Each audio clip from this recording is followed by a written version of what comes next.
Max, you said you liked the Raptors to beat the Cavs in 6 games. Did last night change your mind at all? Yep. No, it didn't.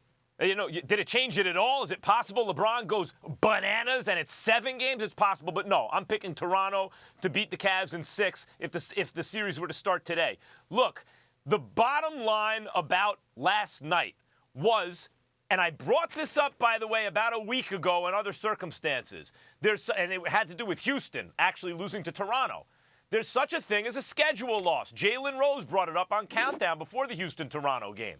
If you're playing the second of back-to-back on the road, 3rd game in 4 nights, you're simply likely to lose. And look what happened in the game. By halftime, it was like, all right, this Toronto bench is too much for, like, everyone, especially for the Cavs. And that will be the case throughout most of the series if they were to play. There will be no second of back-to-backs. There will be no 3 games in 4 nights. Certainly no second of back-to-backs on the road for Toronto. And so eventually, by the end of the game, their starters were tired. This is what happens in the NBA, especially among playoff teams. The surest bet, like gamblers know this, the surest bet in sports is second of back-to-back in the NBA on the road, bet against that team, particularly in 3 out of 4. There were plenty of other things you saw in that game.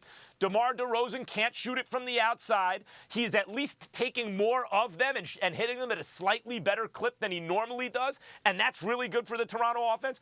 But he's not a shooter. We know that. They have a tendency still to isolate DeRozan and Lowry late in games and have it be about hero ball in close games. I've mentioned that consistently over the last several weeks. It's my one fear for Toronto. It showed up a little bit last night. There's no one like LeBron James. We know all that, and yet, even second of back-to-back on the road, it's a 1-possession game when LeBron has an historically great game with 1 million assists and 0 turnovers. A 1-possession loss. I'm taking Toronto to beat the Cavs in 6. Listen, nothing's changed from my opinion because coming into the game, I was of the mindset that the Cleveland Cavaliers would not lose simply because they have LeBron James and Toronto does not in the Eastern Conference playoff picture. And nothing last night happened that disproves anything that I said. LeBron James was absolutely sensational, but he tends to be that way against the Toronto Raptors. That's something that we can't miss. We also can't miss the fact that from an active body perspective, Kyle Korver was out because of the loss of his brother. We have, our prayers go out to his family. Tristan Thompson was out. Rodney Hood was out. Larry Nance Jr. was out. So these are capable, able bodies that are ready to spell for other individuals, not to mention the fact play a little defense and rebound as well.